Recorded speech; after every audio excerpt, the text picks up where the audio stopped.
がどんどん津波によって陸上に押し流されてしまっています。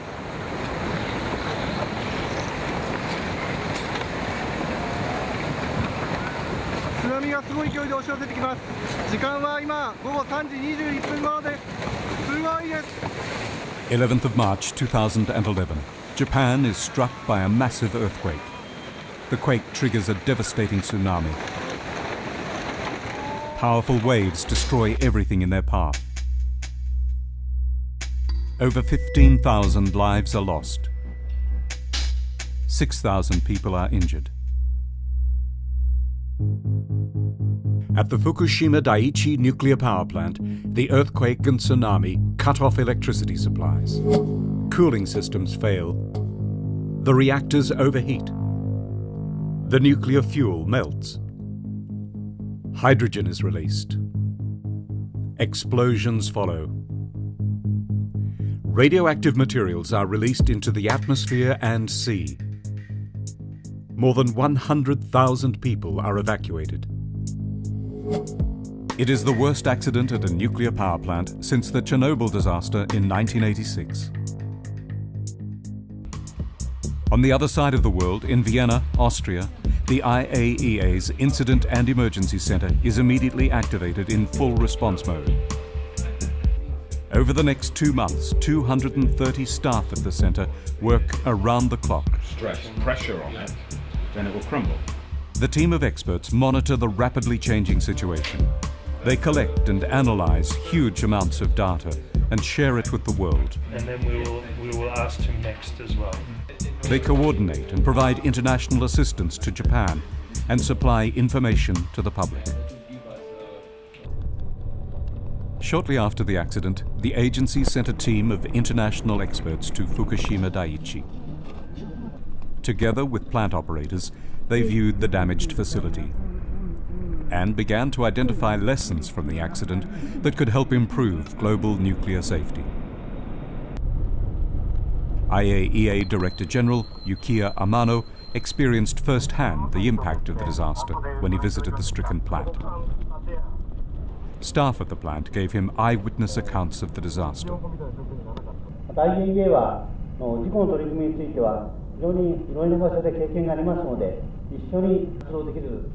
He pledged the full assistance of the IAEA to Japan.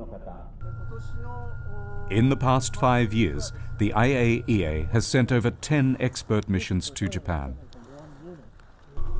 After the stabilization of the damaged reactors, work on decommissioning began. This is expected to take decades to complete.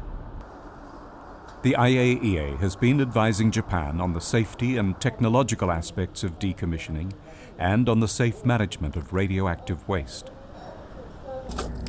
Cooperation in the monitoring of radioactivity in seawater is also ongoing. The accident led to the release of radioactive elements into coastal waters near the Fukushima Daiichi plant. Japan continually measures radioactivity levels and publishes the results. To support the gathering and analysis of such data, IAEA marine experts conduct missions with Japanese counterparts. Water samples are analyzed independently and the results compared.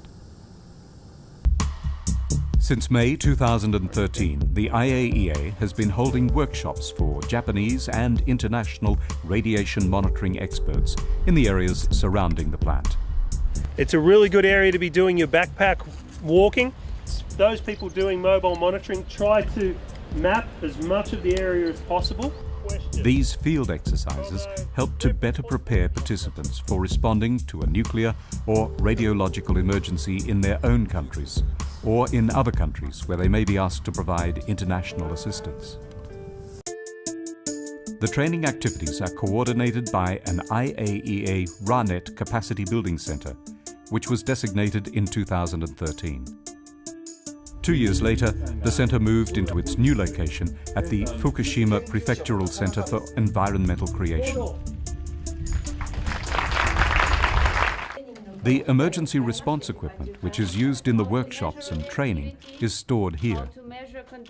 These devices could be deployed to a country in the Asia-Pacific region if assistance in an emergency is requested.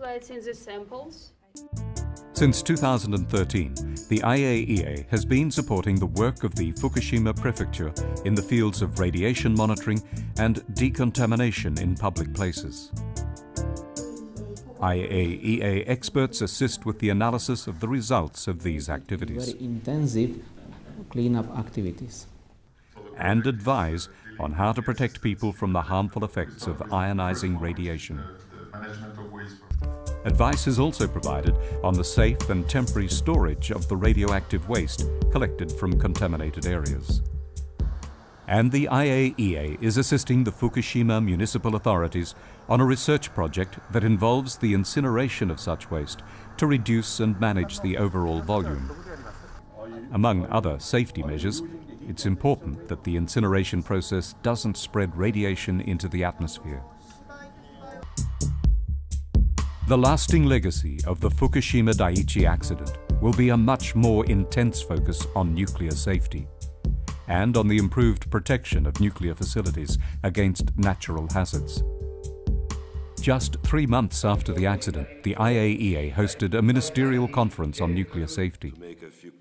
This paved the way for the unanimous endorsement of the Nuclear Safety Action Plan by IAEA member states. As a result, safety measures were enhanced at plants throughout the world. At the IAEA's 2015 General Conference, the Director General presented his extensive report on the causes and consequences of the Fukushima Daiichi accident. That effective international cooperation is vital. It aims to provide an understanding of what happened and why. It's been 5 years since the nuclear emergency. The road to recovery has been difficult and long, and the journey continues.